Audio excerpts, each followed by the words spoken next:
Welcome aboard, ladies and gentlemen. It is time for Saturday Night Ride. I am your pilot, and you can call me Captain James. How about that? We'll go with that for now. But it's great to see you guys. I trust you can hear me okay. I'm now opening up the mic inside the cockpit, and tonight we have a new co-pilot who's just out of flight school. Pretty excited about that. Brad, are you here? Can you hear me? Over. I am, Captain. Nice to be in the seat. Right on. Controls feel nice in my hands so far. Great. Yeah, it's I'm great to loving have it. you here. We seem to have undocked. Everything's been unmoored. Nothing's been tied. We haven't run over any birds or anything. So yeah, things Yeah. are looking pretty good. We'll see how Well, well the quality does. As you may know, we've been experiencing some strange anomalies in the bandwidth field lately when it comes to live streaming. So hopefully that won't happen with us tonight, because tonight we have a special guest, don't we, Brad? we do indeed. That's Helping right. us dive into the topic of the Mayan calendar a little deeper than maybe we all have been avast by it before. I think we've all heard of it maybe around 2012 for some reason, but we're Yeah. going deeper tonight. That's right. That's right. Lori is joining us tonight. She has prepared a few morsels that we're looking forward to getting into. And why don't we introduce Lori right now? Lori, are you there? Can you hear us? Welcome to the airship again. Welcome, Lori.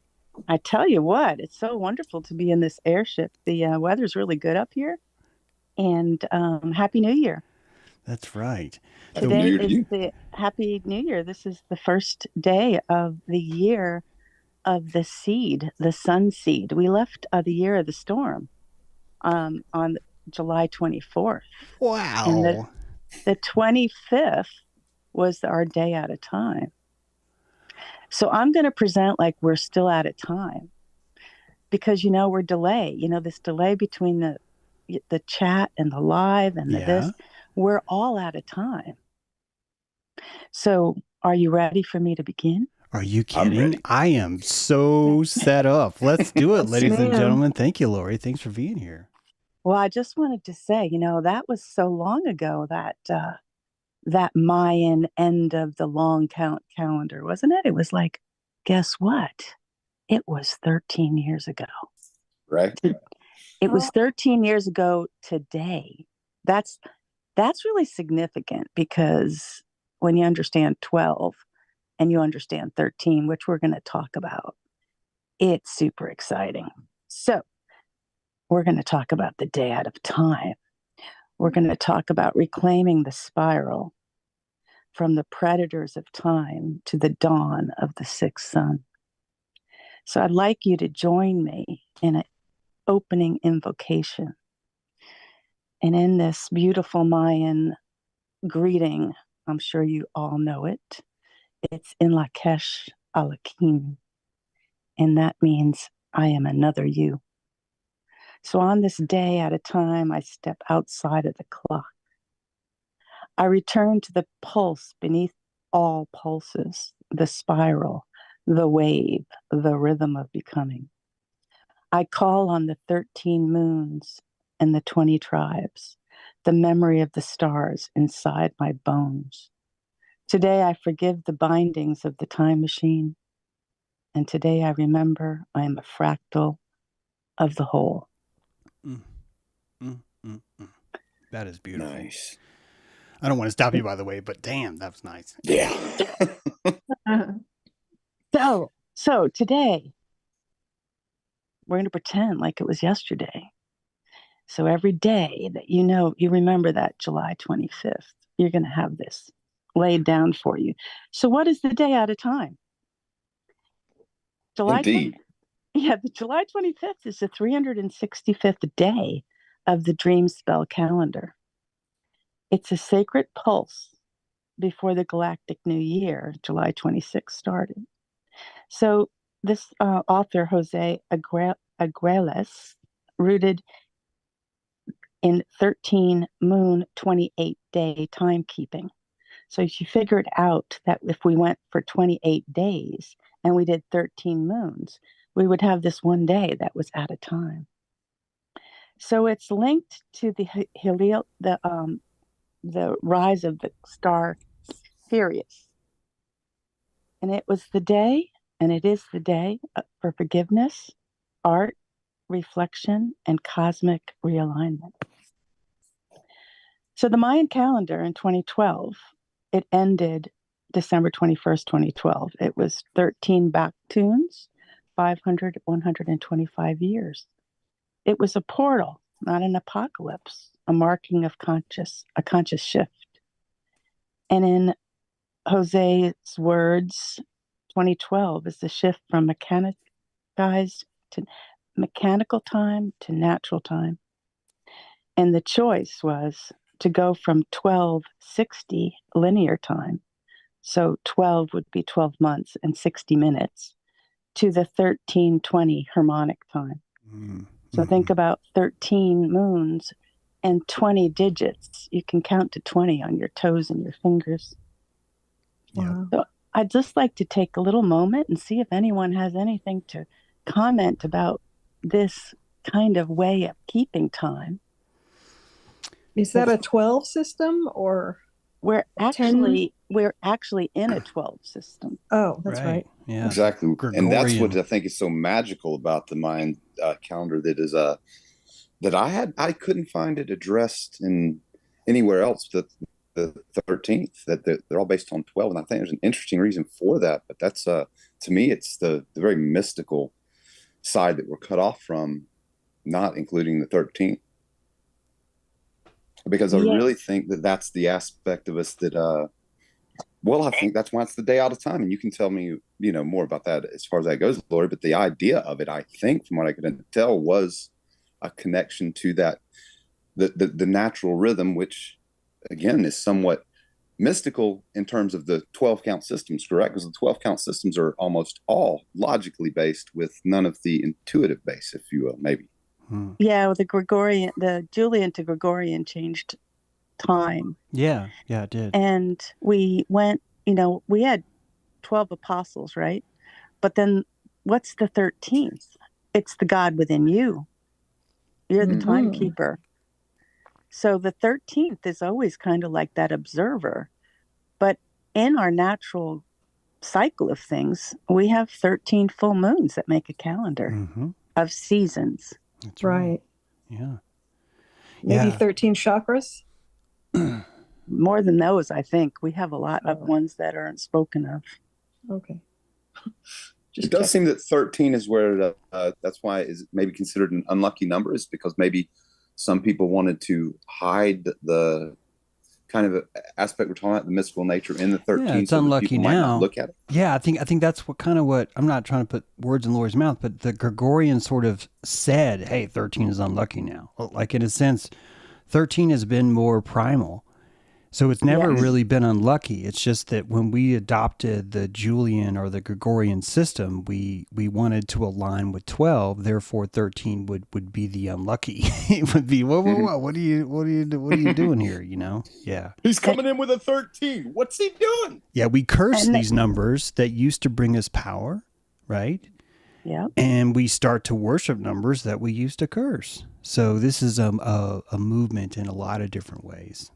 I think 13 also seems to relate to, if you think about the 20 digits, like you mentioned, 13 also could be seen as, so you've got 20 digits, fingers and toes, but then you have 13 bendy parts. You have 13 joints on your body. Did not know that. So if you count your neck, we're ignoring the jaw here, but if you count your neck, that would be like the one versus, your elbows, your wrists, your ankles, your knees, each hip. That's going to build you up to 12, and then you have your neck, which is 13. So if you think about it, 13 is even more intuitive, even more natural than 12 would be. And if you think about that number, Friday the 13th, I think it was the day that they killed the Templars or the Cathars. It was one of the things, and they made that 13 really unlucky. Yeah. It was like the massacre. And the buildings with no 13th floor. Yeah, that's another weird one, isn't it? Because everyone on the buildings. 14th floor is now cursed, but they don't get to admit it. Look, like they don't even get to get credit for being cursed, because if you live on a cursed floor, man, at least get credit for being like, bitch, I've been living on a cursed floor for 20 years. I mean, Exactly. right? Yeah. All of the curse and none of the glory. Yeah, exactly. That always bothered me. And it's interesting because, if the sacred number is 13, they would want to obscure it. And when I think about the spirals of like, this is a cosmic or galactic clock, it's a spiral. And we're spiraling through this Milky Way. Theoretically. Theoretically, the sun is like moving and we're following it at some kind of ungodly speed and not falling off. And we're having so all of our bones are spirals.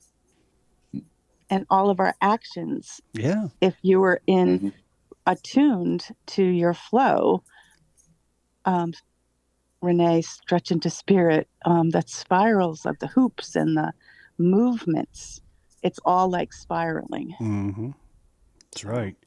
Even the Aztec, believe it or not, the Aztec solar stone, sunstone, what people call the Aztec calendar, actually is a spiral. That there are four suns, those little squares, and then the fifth one is the elevation. So you wind around the Aztec calendar in a spiral, and it gets you to the next level where it repeats, which is exactly what we're doing now with the Baktun, the Katun, the Tun, the Winal, and the Kin, I guess, right? It's different things repeating and repeating and repeating in a beautiful cyclical donut that's a spiral. It's like a spring, too. Yeah. It's spring for consciousness, perhaps. That's right. Yeah. Yes. Very dynamic. Serpent coiled. Coatl coiled. Coiled coatl. I don't want to jump ahead here on you or anything, Lori, but that's the aspect that I think really fascinated me as the spiral's going, is because in kind of disconnecting from that aspect of it, I think we in some way disconnect ourselves from eternity in terms of just our psyche. If we disconnect from nature, do not we disconnect from eternity? Yeah, absolutely. So if we only look at 12 and there's 13 moons, and if a woman has a cycle of a moon cycle, that's 28 days, and we're disconnected from truly what a cycle or a season is. So if this is the first day of the new year, being an Leo, Sirius showing up, this is a new moon in Leo today, you guys. So this is also hugely big energy, right? Yeah. Mm-hmm. Very. It's definitely, and I think that's the thing that probably the Mayans, and we can only conjecture, I guess, at this point, Lori, unless you had coffee with them this morning, and then you can tell us more about that. But that how that must have impacted the collective unconscious of the people versus the collective unconscious in people operating who've lived their lives in the Gregorian or Julian system, particularly with connection to nature. Well, the same thing happened between Judaism and Christianity, because before Christianity was a thing, the Jews were we're a moon cult. They basically were a moon cult. So they were functioning in that 13 cycled system. And you know what? It was hard. It was hard for the locals to be like, wait a minute, is it spring or not? And then you'd have to go ask some Jewish dude, and he's gonna tax you a little bit. I mean, that's, what are you gonna do? You're trying to make a living. Those were the Romans, James. Yeah, well, it turns out that there's alms and then there's alms, Right. So yeah. Where do you think the Romans learned it from, baby? You had a system that people wanted it to be easier. And so really the solar calendar only ran one out because it was just cheaper calorically, where you didn't have to compute when was the last moon, was it before or after the equinox? And that's what throws the year off every time if you're tracking the moon, because you cannot reset until both those things have occurred. I think it's the new moon and the equinox at the same time. Then you have a new year. So, you've got a bunch of people that just don't know. And then you have a solar calendar that's just like, hey, I can fix all this. I just need you to adopt a friggin' leap year. I mean, give me some duct tape. We'll put a day in February or take whichever, Yeah. It's so fascinating. Go ahead, Lori. Instead of pausing time, they they left out a day of the leap year. Mm-hmm. Mm-hmm. And what I found out too is obviously that I'm sure this is not new information, but that's far less accurate. They're just trying to basically wrangle time back to fit their solar year completely, like you're saying, James, for convenience reasons. But it's still off the natural rhythms and always will be because they're not really accounting. I love how I think this is really important too. There's a difference between claiming the day versus saying it just doesn't count. And the Mayas were claiming that day. That day did count. It definitely has a historical significance that it's considered unlucky. However, I would push up against that, and I would say that those days are feral. I'd love to hear your take on this, Lori, but I would argue that those days were people allowed to be feral. They get to return to the lack of identity just for a little breather. Just to remind themselves of why they rose from the breath of a crocodile to become this living fifth sun consciousness. Or as the Maya would say, the 13, it's the 13th Baktun is when we are born. So we're not made in the beginning of the Mayan calendar. We're made at this beginning of the 13th cycle of the Mayan calendar. So the ancientness of the world is much larger than we are. We're just sort of the final flower, the final flourishing that's kind of put on this thing. And the Mayans, I think, were the only ones that were like, these days are showing you the phases between these two different counting systems. One is counting days, but another is counting bundles of 20. And these bundles of 20 are much more human, probably because of our fingers and our toes. But having that human tracking of that, there's something called, go ahead. Think about the phi, or a 5-pointed star. And, the head, the two arms, and the two legs. We're made in the image. They have us inverted with our heads in the dirt and our legs up in the air, and we're run by our lower chakra, right? But because we've been taken away from nature, they tried to take us away from nature. But how many people do you know that know what the moon is, what phase of the moon is right now? Right. A lot. You know a lot. Good for you. Well, I mean, not a lot, but yeah. I would say I'm surrounded by people that have no clue what's going on at the me moon, too. unless it's full, maybe. Yeah. Yeah. Same here. Most folks, I just would say, don't care. Well, we can see it. So, I mean, it's clear here. So, well, but I don't think they look up, Annie. Yeah.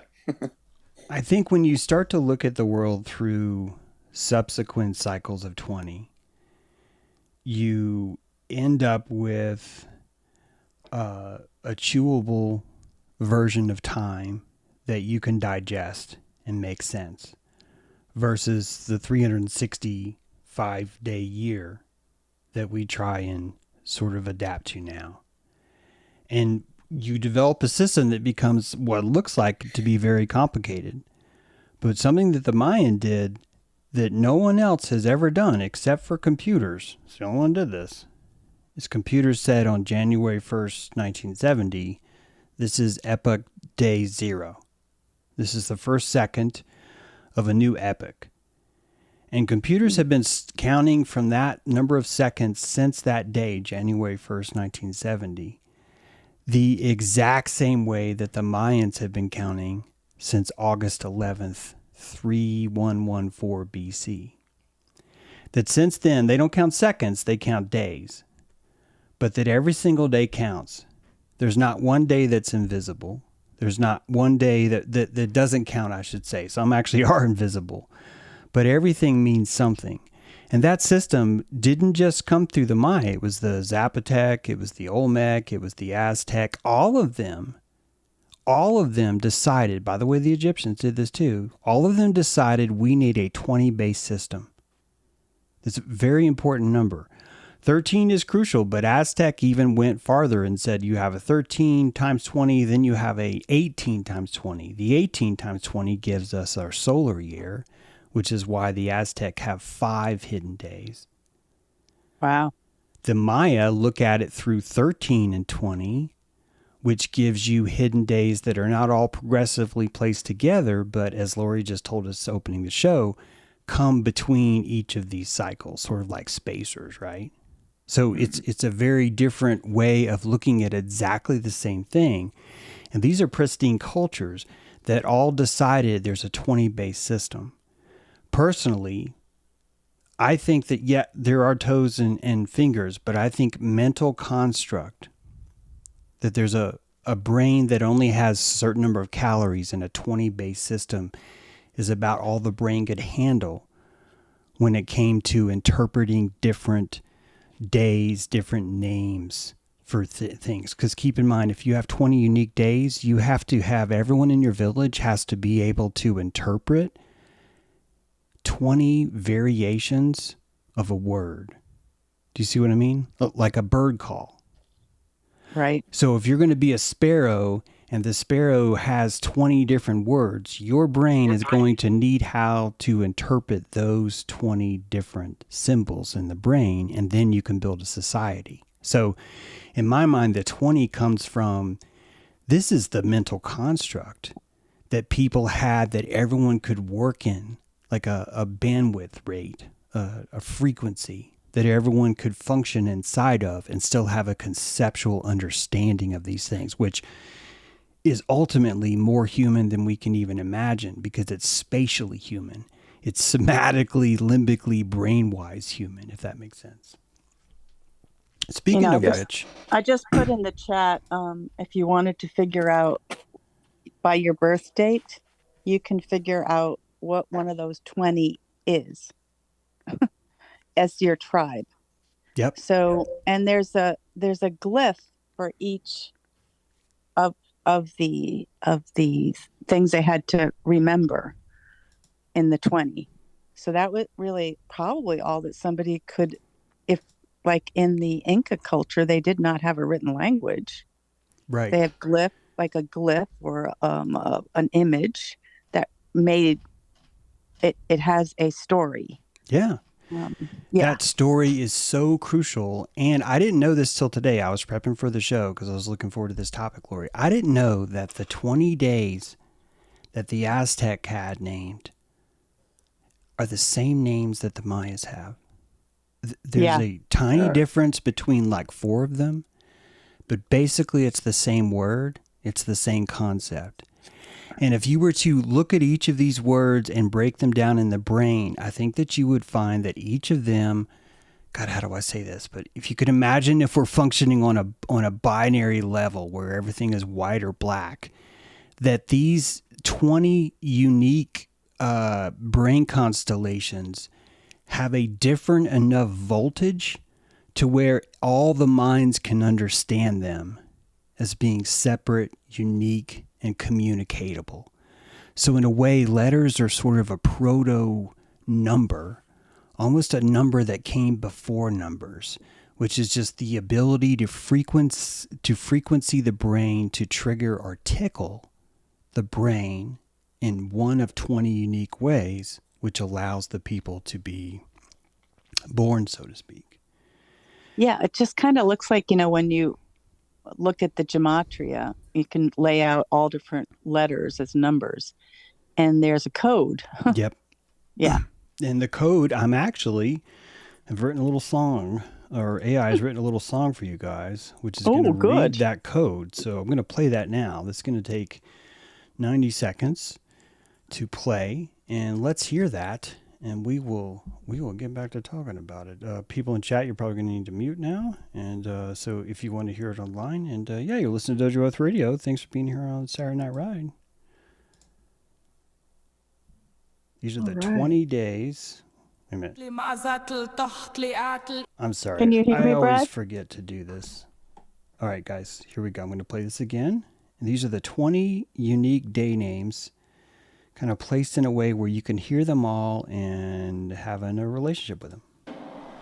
Ehgatel kalikwets paling kotel mikistli mazatel tochtli atel itskuintli ozomatli malinali akatel otsalotel kwautli koska kwautli ollin tekpatel kiahuitel sochitel. Time marches on. Time marches on. Time marches on. Time marches on. Time marches on.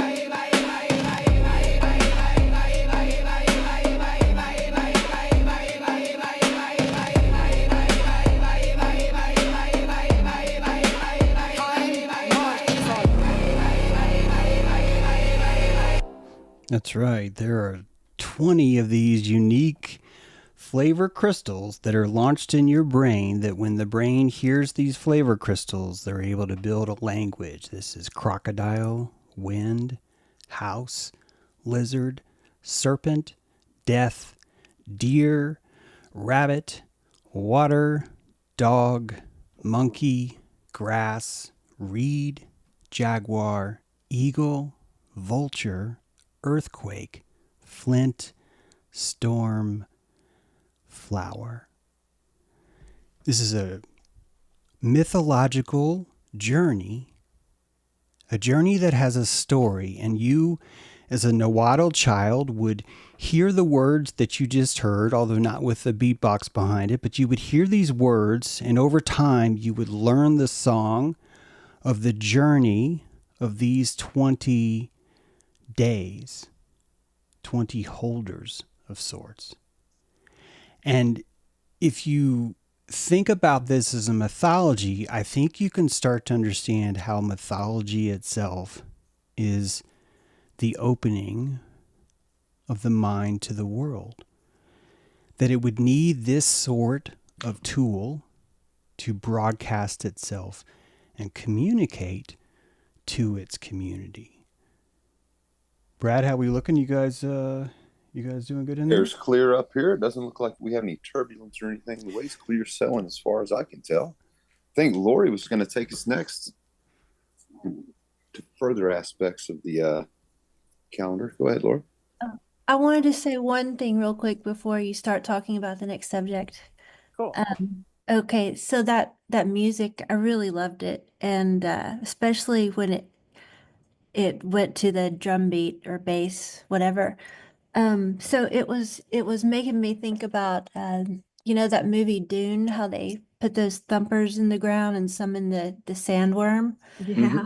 And I was thinking about the day at a time, and it made me think of the desert. Because there's it is like there's no time in the desert because there's not like seasons, and so like if you were to think about these the words and that chanting that you could and thumping of the ground, you could summon like not a sandworm but like an earth energy like the dragon lines, and that would open up, that would be a way for the collective to like download your memory and your song and those sounds.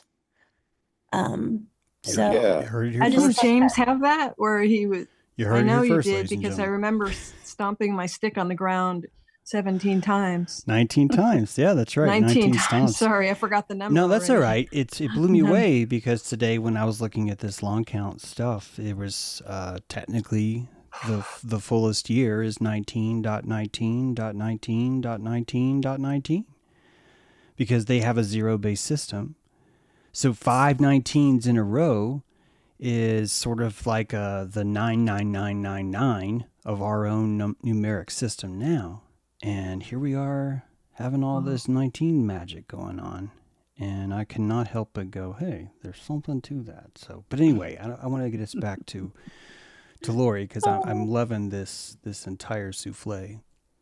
Well, I don't want to stop us going into time and time warps and nines. Like nine's the magic number in the magic cube. You remove nine on any equation and you get the math correct.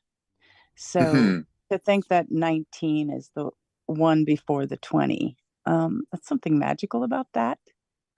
So I wanted to enter into where we are, and we're kind of in this beginning age of the sixth sun.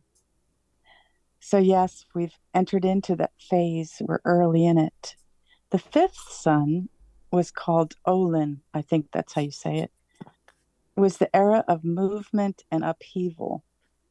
And the transition began in 1991, and it dawned. It was like ending, like the beginning of the sixth sun was May 26th, 2021. What was going on then, you guys?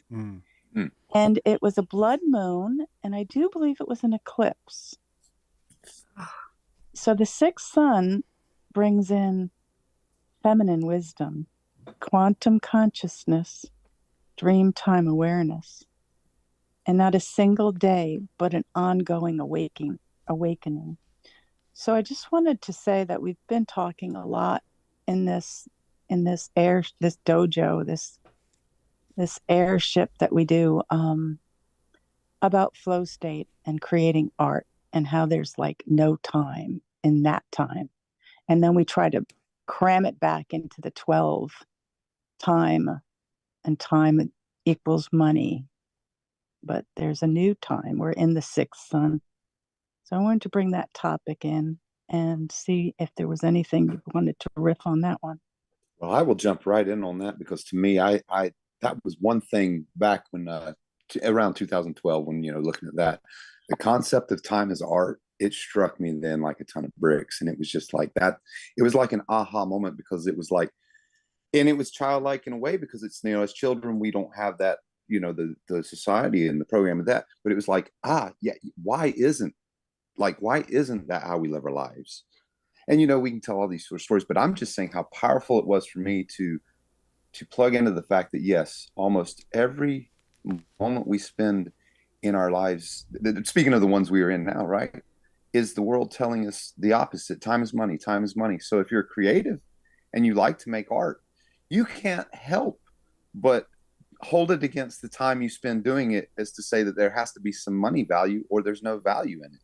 Yeah. I'm wondering, Lori, do you think we're getting to a time where we learn to live in that flow state with living time as art, and that the money takes care of itself? If you understand what I'm saying, that we don't have to play that game maybe so much.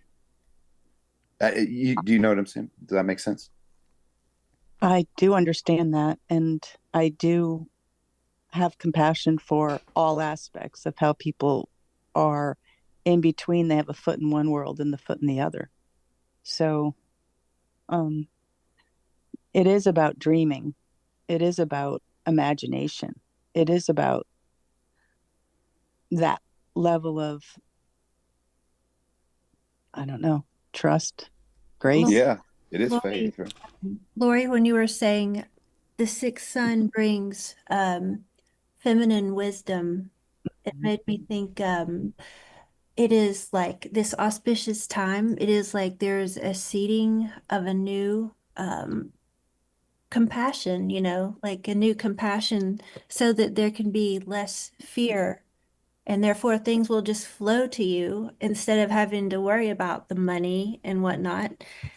But I think that there's fear about what that's going to be.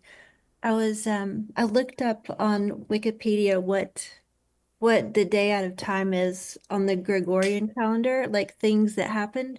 And one of the things that supposedly happened was in 1976, Viking 1 takes the photo of the face on Mars. I know. So that's like the fear calendar, because like the face on Mars to me is just kind of fearsome, because it's like an idea in your head. It's like, what is it? And I don't know. So that's great, Mary Jo, and I think you're right on the head, because isn't Mars a masculine energy? And so it's Yeah. anchoring sort of that in there. And I think it's huge what you're touching on there about the fear. Yeah, I think plus a lot the of fear people of are starting to Lucifer let go. and Lucifer's Right. Venus, right? So you've got Yeah. the fear of man and woman, because you've got the Yes. Luciferians are controlling the world, and then the Mars are fucking us. Yeah, that's a beautiful, beautiful dichotomy. Yeah. And I think a lot of people are starting to let go of some of these, their fears, and they're not living in that fear-based center. And I think that's one of the Yeah. big things that maybe we're seeing happen. Well, And it's Brad, I would say that the experimenting, I like to take an imagination experiment Mhm. and say, if I imagine this and I experiment with letting go of the fear of lack or money or time is money, or I got to get a certain amount done so I can whatever. And then you see money coming in by the experiment of what you tried in your dream Mm. spell. I mean, that's how I run it. Well, money That's is awesome. imaginary anyway. Yes, but it's necessary because of, Yeah. I mean, it's just to function in this world. You know what I'm saying? I mean, yeah, and I'll put it this way, that everything that's I've got to valuable figure in it the world, everything that's real in this world is imaginary. Yeah. That's my argument. It is. Is that yeah, it is, and everything in the world is imaginary, because yeah. our time is money. I'm actually okay with, because it's the only way that we could be taught that there's value inside of a vibration with just a T, meaning T equals time, right? So we're now tracking the value, the nectar of something that occurs inside of a frequency spectrum, inside of a beginning and ending point. And this is, do you understand how technically surgical that is? That we are reaching into the same ocean and measuring nothing tangible, nothing that you can touch, but the sound of a fish between the pucker and the pucker is what we're calling value now. And this is such a deep, sophisticated thought that I like to think that the struggle that we have with money is simply our struggle with our plasma, and learning that we have a finite source of paint, which in my mind is a really good thing. It's truly what makes us artistic, which means that having what feels like the barrel of the gun of money facing you is never going to change.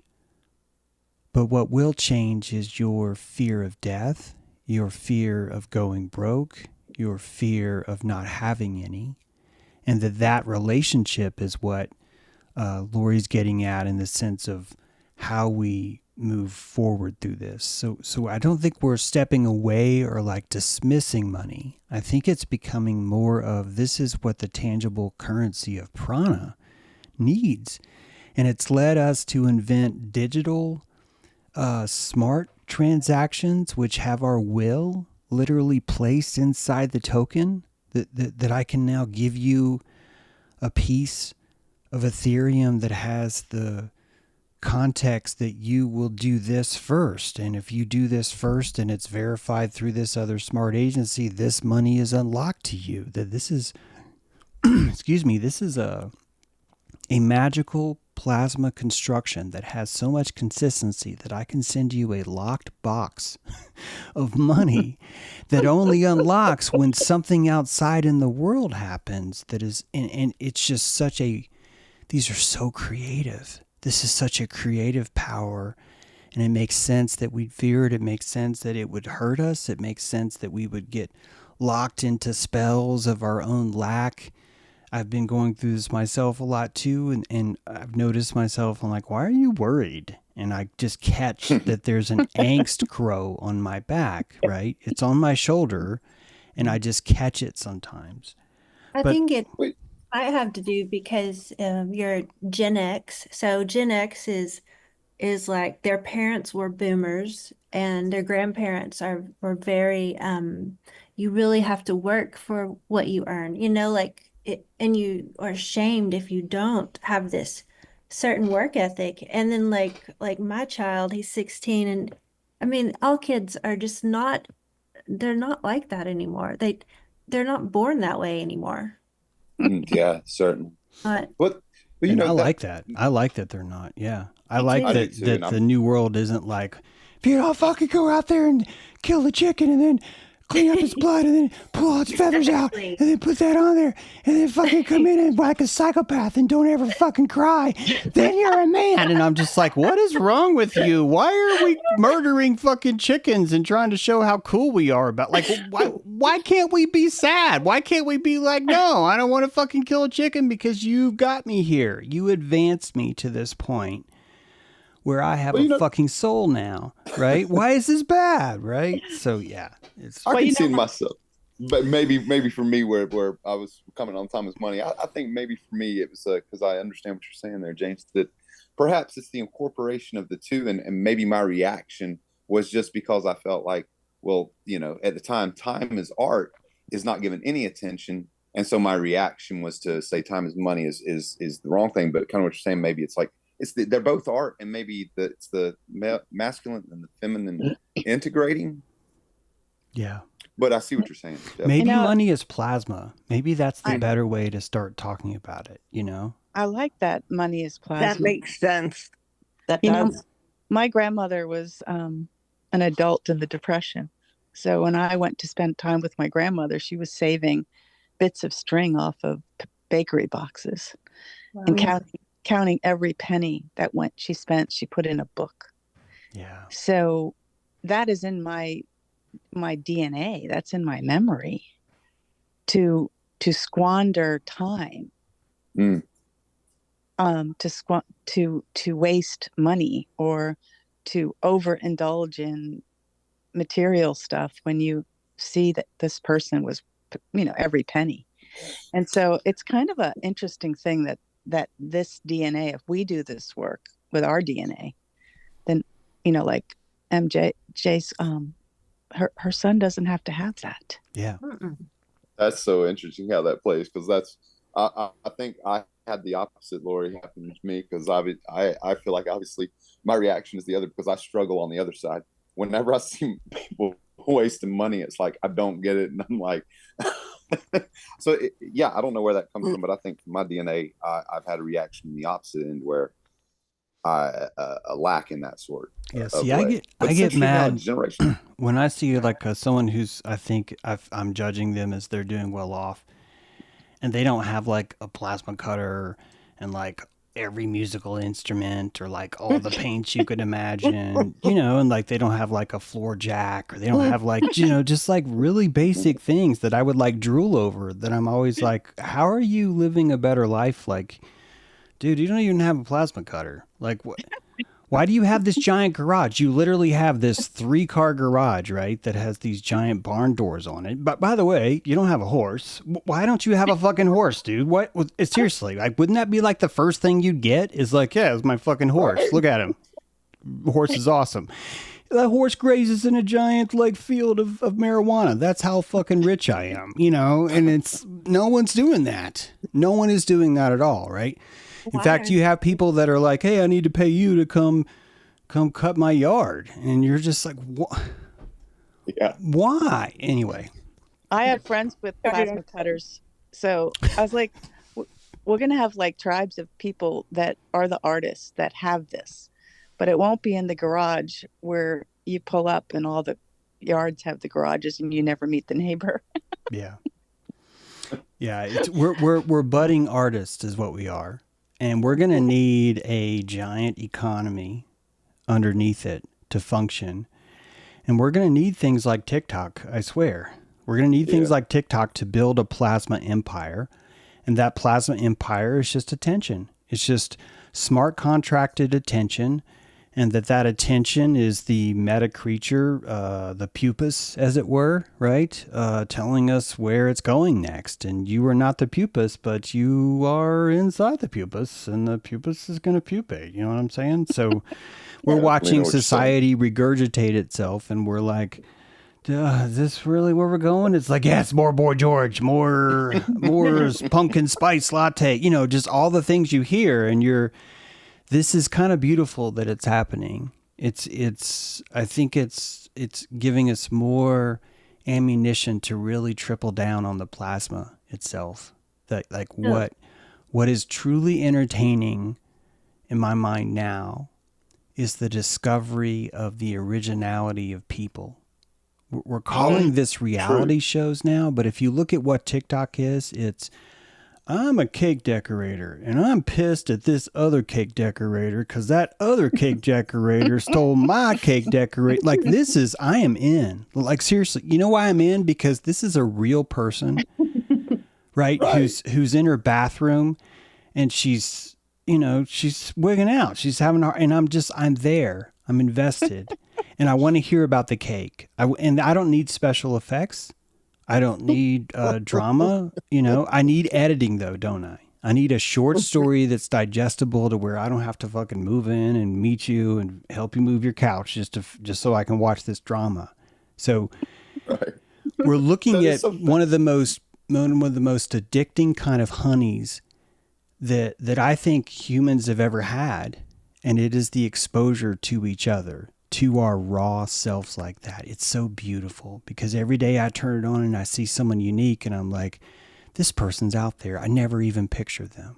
Like, couldn't even picture this person with the giant hoop earrings that says Code Gazette bitching because she worked at a hairdressing shop in New York City for 3 months and the whole time just had this magical feeling that she was going to get paid and never did.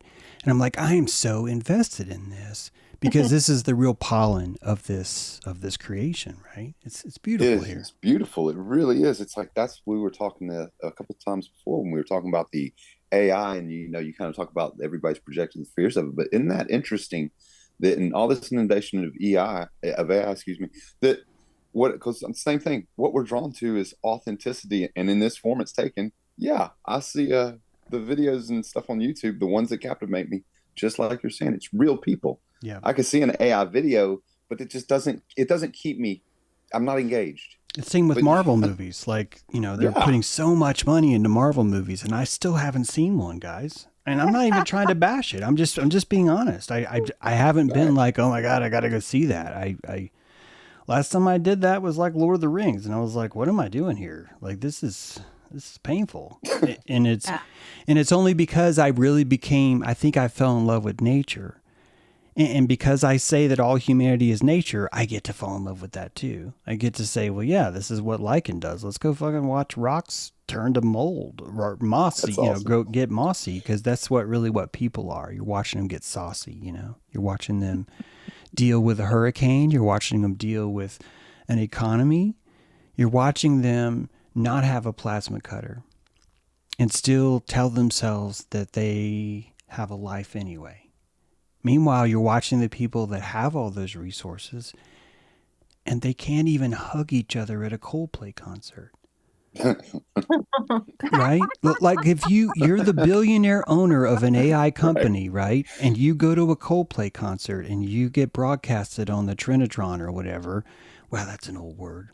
But you get put on the Ultratron or whatever. And now, because you're this super powerful billionaire, your entire life is gone. And I ask you, is that guy really free?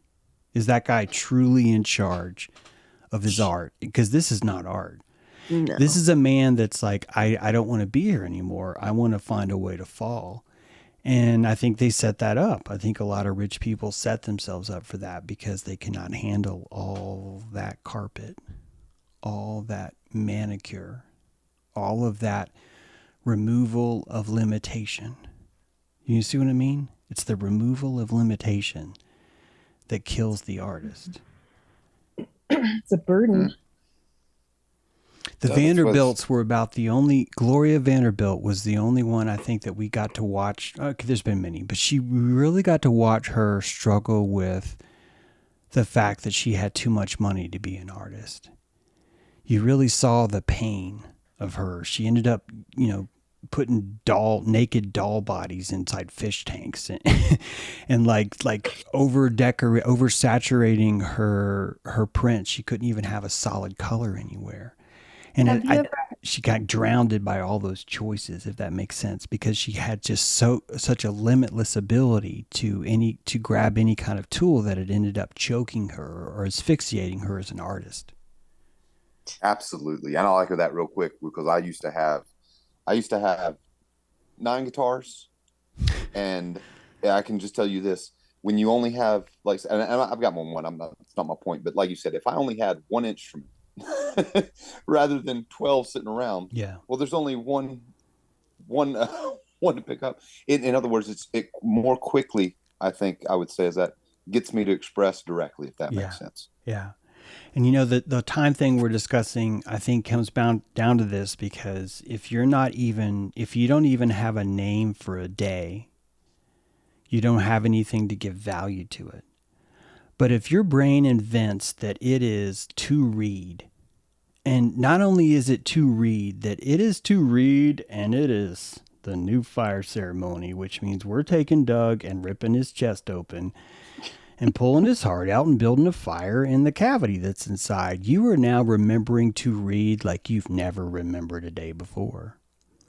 So all these things are invigorating the calendar itself, which is just pushing roots into your brain, neurons into your brain, pushing them into soil that's never been touched before by thought. And the only force that the roots have, ready for this, is drama, right? The drama of 80,000 skulls lined up on a wall. Guys, that's some drama. You are pushing some serious neurons there, right? It's going to be hard to come up with something more exciting in the jungle than Templo Mayor on the big day, you know? So all these things seem to have a purpose.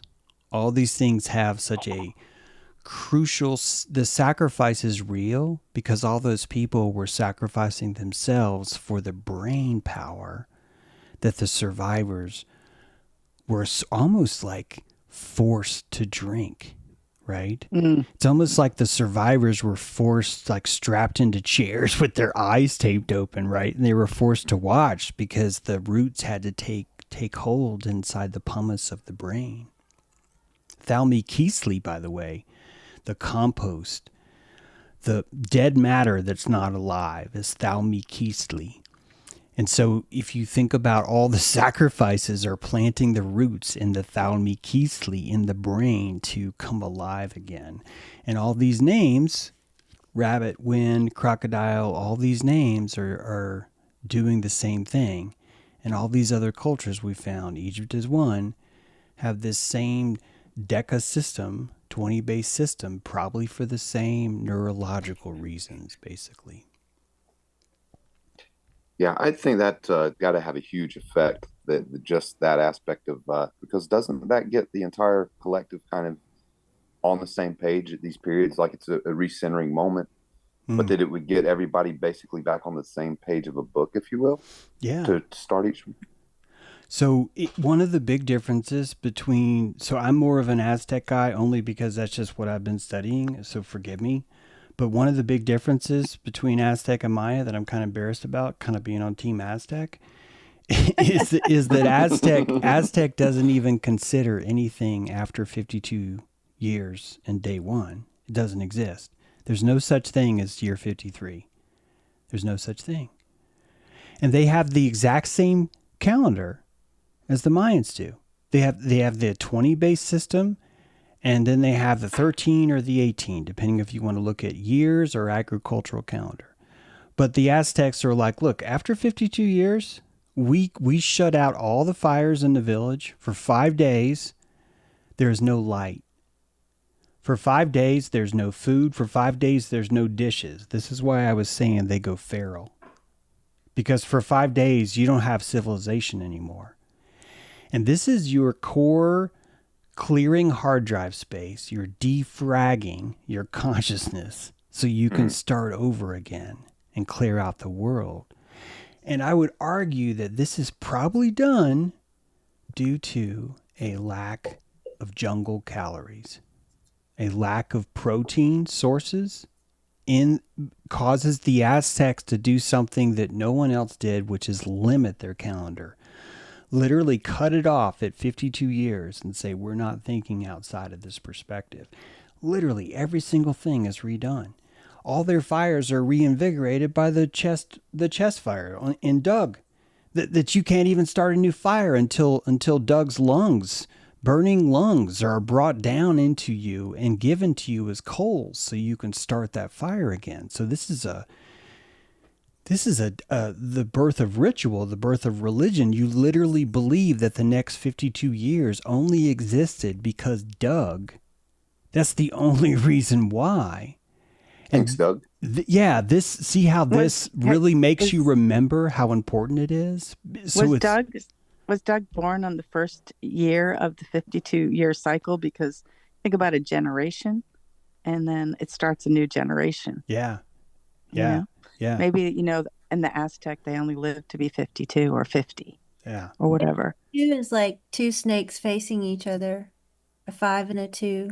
Yeah. Oh my goodness. Because, wow, Mary Jo, the Aztec solar stone, if you look at the bottom, it's two snakes facing each other. Wow. Coatlicue, the goddess of compost, is out of her neck are two serpents facing each other. And 5 plus 2 is 7. Mm-hmm. Yeah. And yesterday was the 25th, and that's like two snakes that are facing out. Yeah. That's great. See, those 5 days where everything is reset, it just happens to be that they fall on the same days, the same icons every time. It's just because of the way the cycle's built. So every time that the world resets, you go from reed to flint to house and to rabbit. You make this transition between those things, moving between those things. So the reed is the beginning of record keeping. Think Thoth. The flint is the learning to hunt, learning to kill. The house is the building of the home itself. And then the rabbit is the diamonds that allow you to rebirth. I'm talking about the DMT. modern day tarot deck, the 52 card deck that we see. Americans call it just playing cards, but that would be the modern tarot, and that has the exact same 4 corners built into it that happens when you reset in a 52 day year. So the resonance is unavoidable, right? My goodness, and you just mentioned the cards, and the suits are all numbers of 13 for an unlucky number.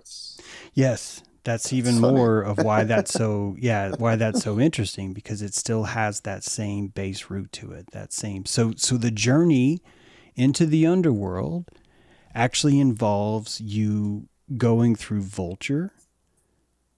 Yeah. It starts from Vulture, Kozkakuatli, then movement, Olin. So you start with Vulture, then you move to a day that literally is called movement, right? It's not an object, it's not an animal, it's an action. So you move from Vulture into movement, and then from movement into flint or knife, and then from flint or knife into rain, and then from rain into flower. Can you see how this is? You guys need to kill somebody? This is this is Doug. This is the death of Doug, is it not? Vulture, right? Yeah. Death, movement of death.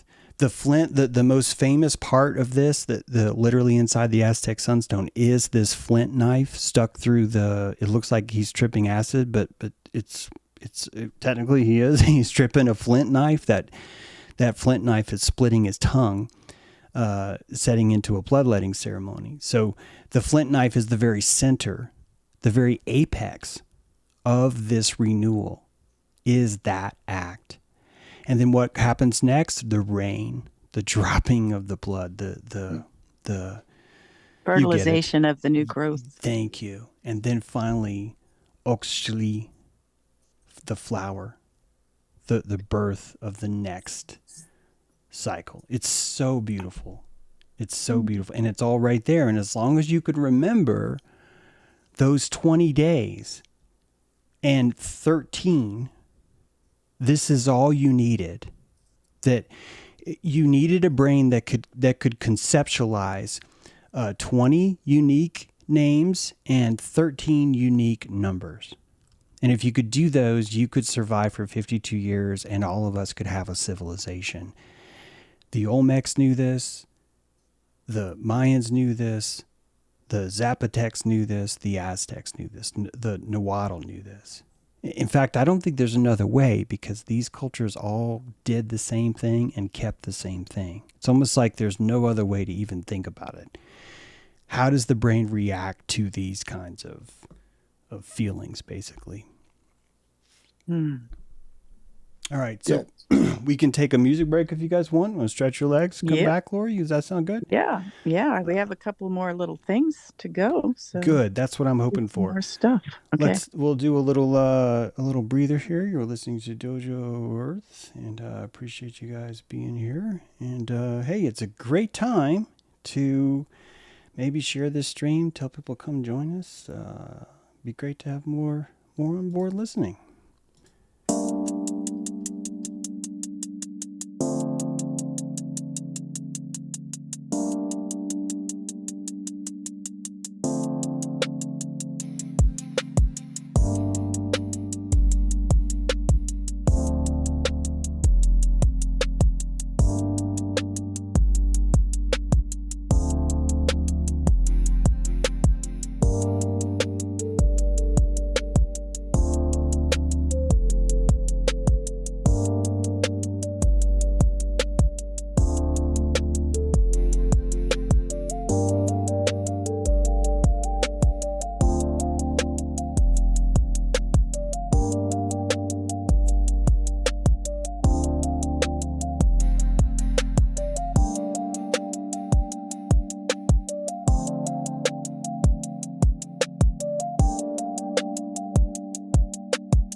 Welcome back to Dojo Earth Radio. We are here with our special guest, Lori, who's also part of the flight crew, so we're glad to have her back. And I hope I haven't been too mouthy, Lori, because I really want you to get to all your stuff, because like I said, I don't know enough about this, and so I feel very fortunate to have you here, and I want to thank you again for coming aboard and doing If he this. does, Lori, tell me, I'll pull back on the throttle a little bit. There you go. That's why you're here, Brad. You're here to say, hey, James, why don't you shut your mouth? Why don't you do that? Captain, I think they need you in the rear. In the rear, exactly. Captain, I think you need to. Anyway, go ahead. So, you know what's really wonderful about this opportunity is I don't need to have all of the information out. I think it's more important that the mix, airship is about the mix. This dojo is about the mix. So if we don't get it all, it doesn't matter. Oh, after all, there's always next time, right, Lori? And we'll continue talking. Yeah, right. It's like there's no wisdom is different than knowledge, and I just like the riffing. So let's talk about the time spiral. And I was thinking about these spirals in our body and spirals of time and the 52 and the 13, the 20 and all these numbers, but really what are they? But they're spirals, spirals of time. The focus and the sky, it's like the missing 13th constellation, the snake eating its tail. We have this hidden in the sky, but it's not hidden. So there's a woman an author named Talia Toker. What a great last name. And she speaks of this time spiral, that there was 20 evolutionary waves from no life to now, and that time compresses each wave shorter and denser, and that the spiral accelerates to activate consciousness. And we're not waiting for the new age. We are the age arriving. And it reminds me of Terence McKenna and his psychonaut experimentation with psilocybin mushrooms and coming up with this time wave, that we were going to get to this place of novelty. And what do you call it, James? When Peculiar? Peculiarity, right? Peculiarity, yeah. That we're getting into this place where each person is peculiar and a channel themselves, or a uniqueness, a character of uniqueness. And it's one peculiarity to another peculiarity. And we're getting into this collapse of time in this spiral. The peculiar in me sees the peculiar in you, right? Yeah, I love that. Yes. Good stuff. And so I want to take a spiral back into time, because the first awakenings that I had to even this level of Mayan knowledge was when I read the Castaneda books. And it was before I ever thought I would do any indigenous studies, but how many people have Carlos Castaneda in their spiral? I do. Yeah. So I'll just speak on this and then I'll open it up again, because I think it's so cool. The Castaneda and the Predators of Time.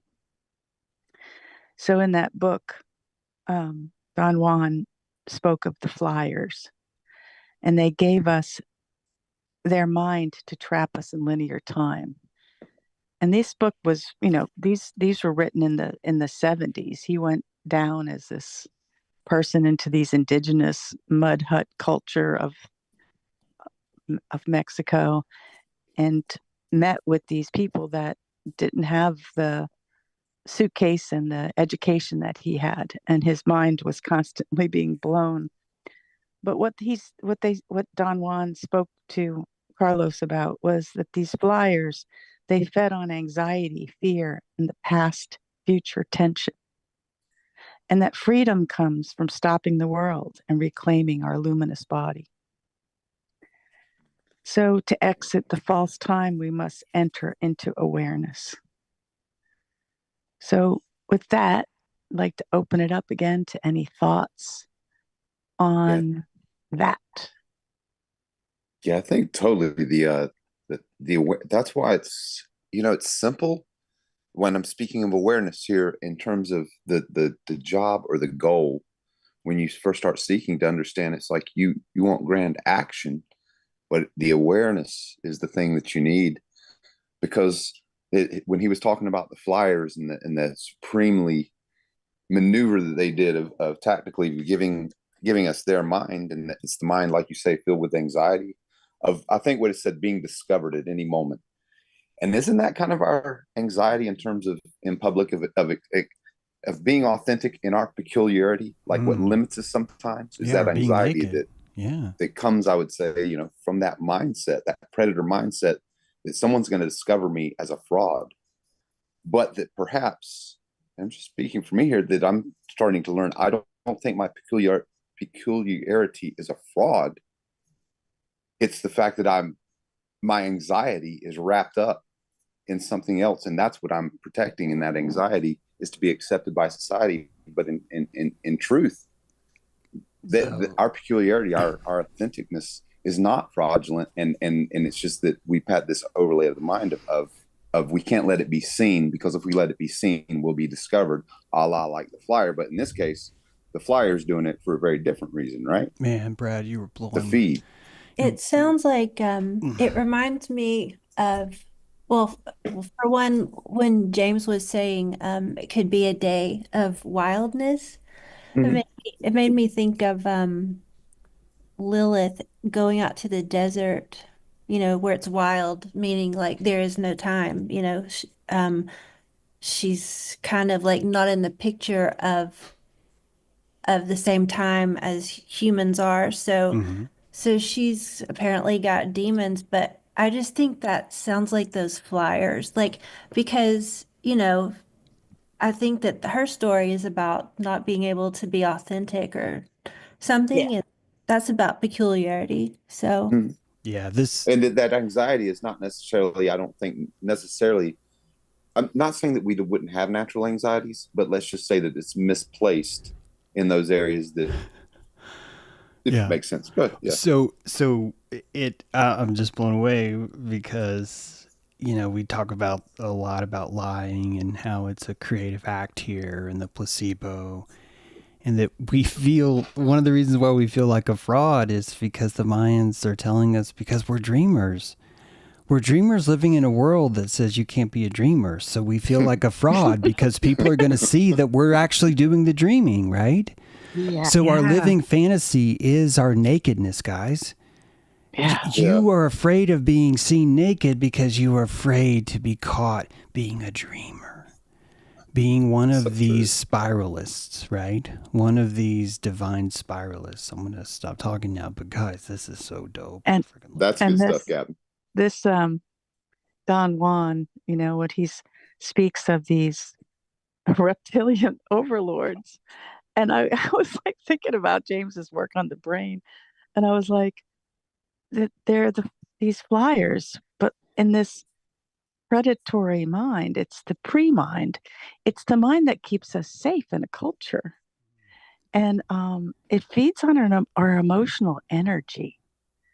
So like it's good to have the reptilian overlord within us, right? Yeah. It gives us a predictory orientation to keep us, our innate feeling of falling off a cliff. Yeah. I think it's universal.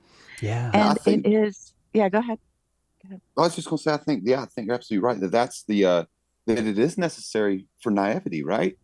So if you're just Yeah. in all your innocence and naivety, you're just going to get destroyed. And I do think it's necessary to protect us as we're growing, but then, there's a time where it's done its job, and that point it does become, a prison if you want to think of it like that, because it has served its purpose and it's time to. Well, it's also, grow. it's also like a gestational seed. So Mhm. we enter into matter and we focus on survival because we're gestating. The survival builds us branches to have comfort and love or understanding. All these other complex emotions are being built on top of it. So these things are more important in the sense of, how do I put this? See, if you go back to the idea that we're looking at an invisible piece of energy inside of an invisible portion of time, and we're saying that has value, how do we get to that? We have to slowly move through modes of survivalism, of food, of clothing, of shelter, of these concepts that we have of what we need to parasympathetically put us into the comfort zone to start thinking in these modes, which really is just growing a kind of plasma that comes from a comfort or a relaxational state that only exists when you develop this magical shell, this plasma, to associate into the world. So we are being slowly taught to associate into things that are non-physical. Yeah. Time is teaching us that, and it's showing us that there is a way beyond it too, right? It's first it teaches you to associate into time, because time itself is already nothing physical. And that is exactly the same direction you would need to pierce through the veil and to associate into what is beyond that. The same way that we use pain to associate an awareness, right? So we're no longer, I am pain. We now say my knee hurts. That's profound as fuck, right? That's being outside of the pain itself. So too would we get here in this kind of spiral journey.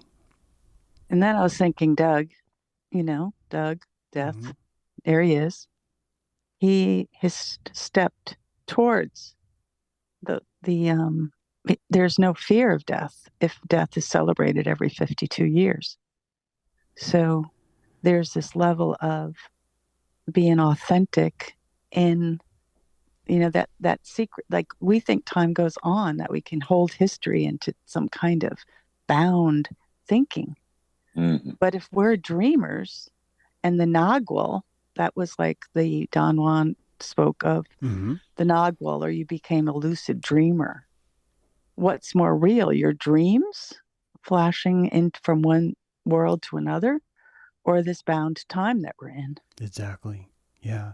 And we wouldn't be able to see this plasma until we learn to even see plasma. Do you know what I mean? Like before you could even see that, you would need the brain power of 20 distinct days, of numbers, of sex, of drugs, of rock and roll. I mean, think about it. Of every single cultural experience that has happened to you is the spiral, the very spiral that's opening the portal for you to see this plasma.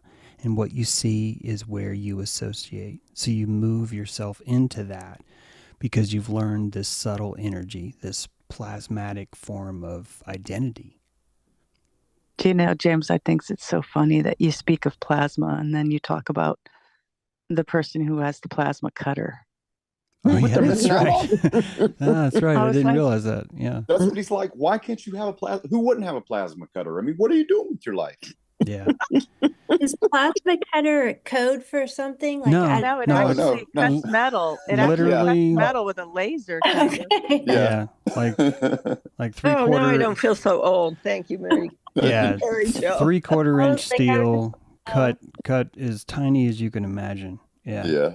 You can make any shape with like steel. It cuts through steel with like a little bead of light. Yeah. Okay, I thought you guys were saying like a plasma cutter can just walk in and ignore like some stupid vibe over here. Yeah. They have No, like in my mind, the way that we master time and space is you're going to need a plasma cutter, and you're going to just do cool things with it. So forklift license is another part of this, by the way. If you're a licensed forklift operator and you have a plasma cutter, I think you're basically like a 17th level cleric. I think you need to operate one of those diggers too, whatever those diggers. Front loader, yeah. Yes, front loader. Yeah. Yeah, I think you're right. Then you could use the plasma cutter to cut open a time capsule. Yes. Yes. Although, like I was saying, Mary, from now on, I'm using plasma cutter just the way you meant it there, and I'm gonna mundane plasma cutters out in the world. It'll be an inside joke that only we in this room know. Right. I think that's very interesting, though. What I wonder is, what is people's experience as far as like their feeling toward death differentiating? Because I think that's very big in our culture. I kind of think it's one that maybe collectively we're starting to move away from, just the fear of death in the sense of, the classic sort of, eternal death or whatever, one and done life or this kind of way. But how much does it affect a whole society's relationship with death, when it just doesn't seem like it would be, it could be, I want to say crystallized. That's not the word I'm looking for, but the way in our culture it tends to be, again, talking about the idea that people are kind of have this fear in them that when this body dies, that's it. They're over. Anything and everything that they ever thought they were is gone. And yeah, that's just the kind of aspect I do wonder psychologically how people would push death. I think that binds us to time. Yeah. Yeah, there you go.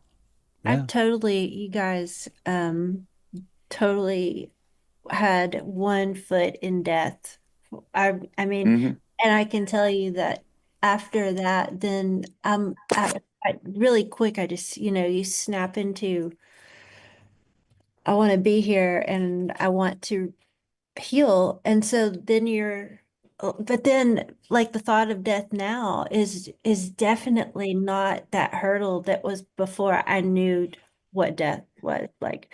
Because I mean, I was really it's like, so when you do chemo and you let that poison in your body, like I looked at it as a ritual, like I was eating the fruit of death, sort of, because I was intaking and I did it like I made it in my mind, like I'm gonna accept this poison in my body and become ground zero and then see what happens. And then you're not afraid of death in the same way that you were before. Yeah, sure. Yeah. Do you see time different? Yes, definitely.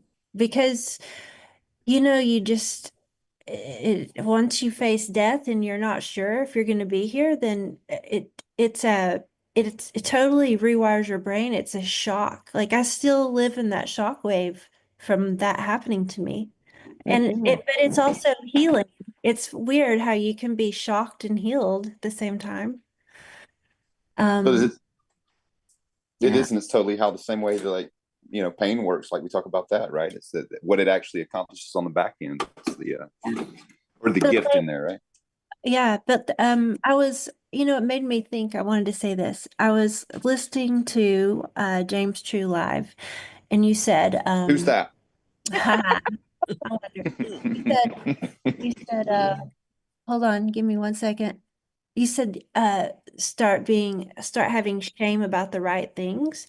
So instead of being ashamed about a fear of death or whatever, like I can tell you, start being ashamed that you ever doubt yourself in the first place about your own healing abilities and about what's possible and don't have doubts about that.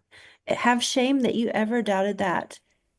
Like, because seriously, it's real. Yeah. It is. Healing is real. Yeah. This is I why I was really telling think that only the people.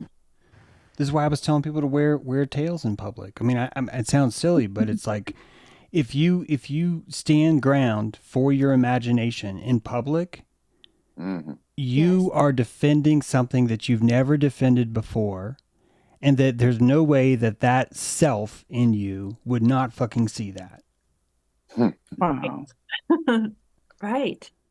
So yeah, I keep preaching, sister, because fuck yeah, man, this is what gets us there. And I shame myself when I catch myself pretending that reality is some objective place. You hear me do it all the time.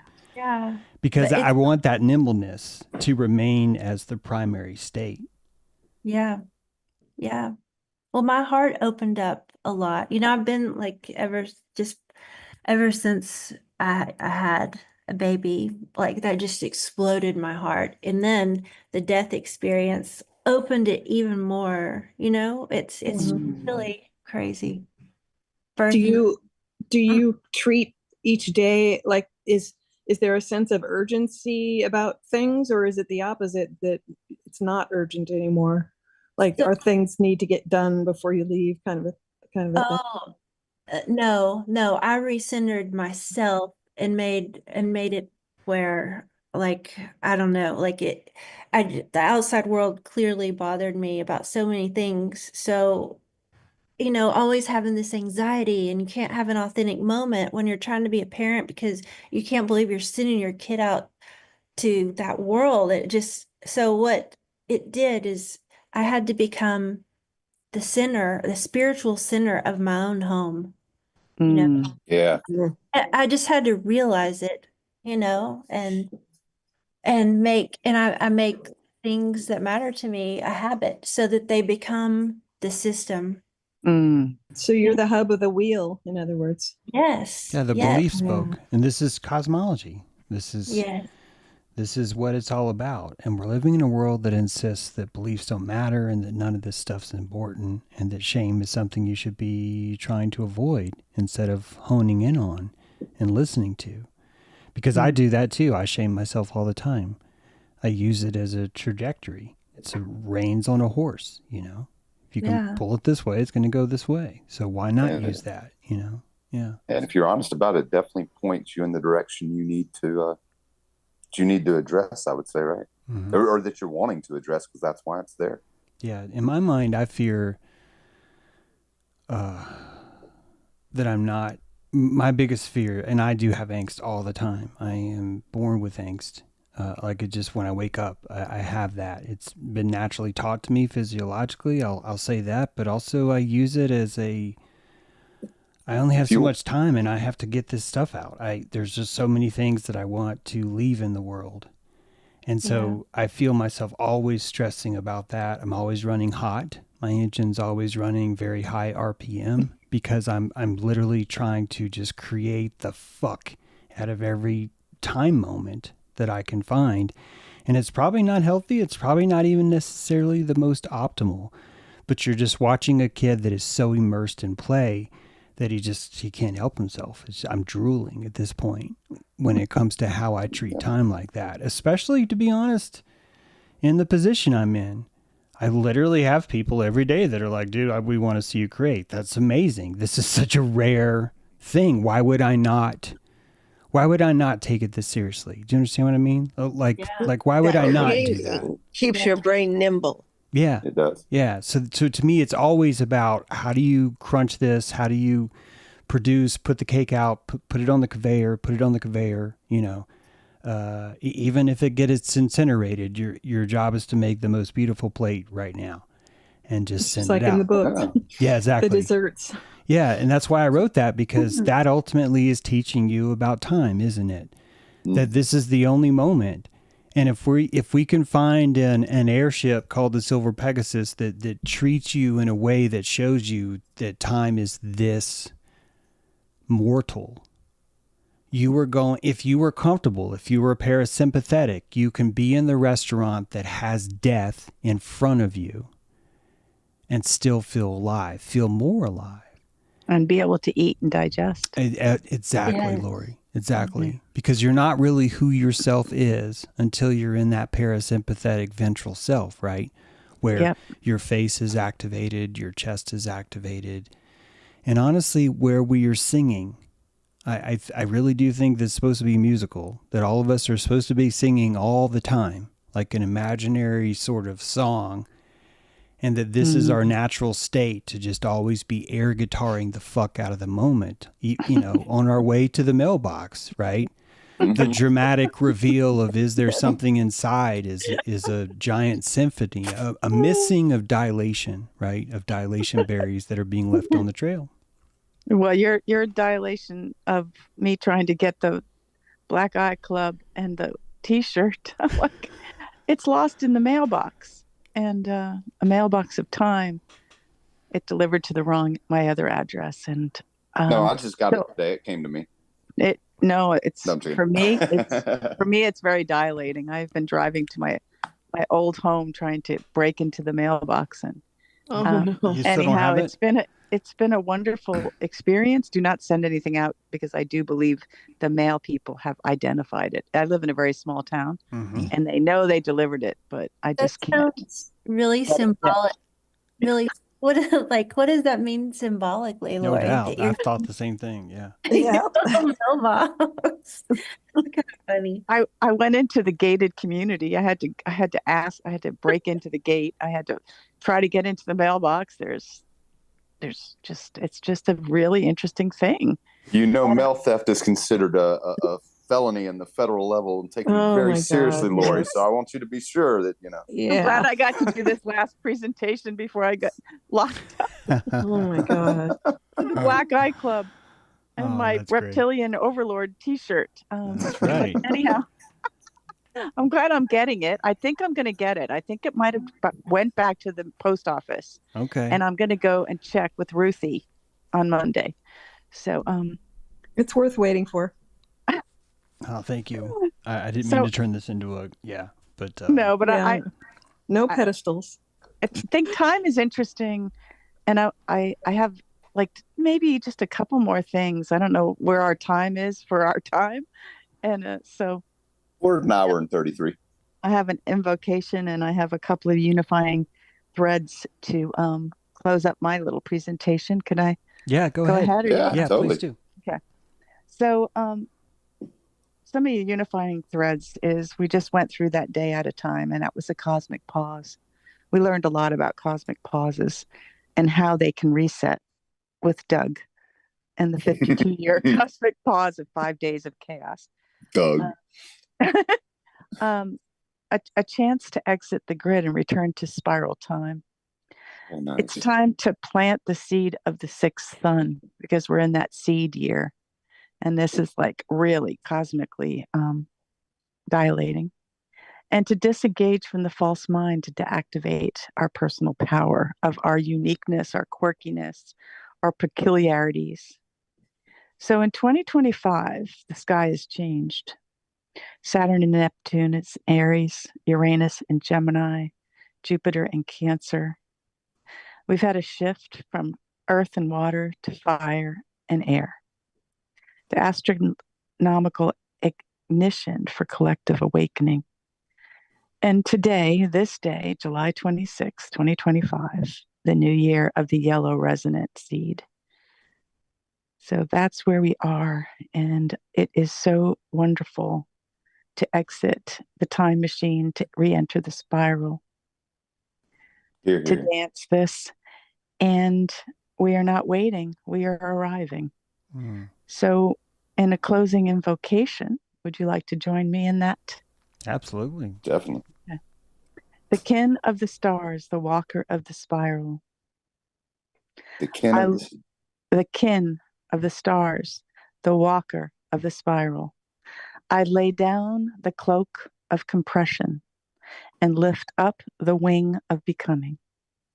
I bless the fifth sun. I honor the flyers by refusing to feed them. I gather my light body. I step outside the grid. I live the time of my soul, 13 tones and 20 faces. One heartbeat echoing the stars. May all time be art. May we dream a new sun into form. Wow. Thank you. Good stuff, Lord. Thank you. It's Really absolutely beautiful. gorgeous. Yeah. Just Really. gorgeous. Really well said, I Lori. didn't mean to shut our convo down, but I thought we had that hour and a half that I was kind of checking in on for maybe Yeah. the co-pilot was checking on that. Well, the co-pilot is still deferring to the captain in terms of the workings of the ship. He's not going to take full flight. We're trying to right. There's no adequately, rise mutiny. to the- Yeah, there's no mutiny yet. Right. Yeah, there's no mutiny yet. Well, it sounds like a great closing note. But if people do have more, I will definitely keep it flying. But otherwise, this is a great send off note, I think too. So. Yeah, I agree. As co-pilot, I think the weather's been nice and the flying's been nice, and I have enjoyed the company on the ship with everyone. I'm so glad that y'all joined us tonight for a ride. Yeah, thank you Outside guys. of time and space. Thank you so much for riding, and thank you all for listening to another wonderful Saturday Night Ride. And we hope you have a wonderful evening. And I'm gonna play this one more song, and we'll see you next time here on Dojo Earth.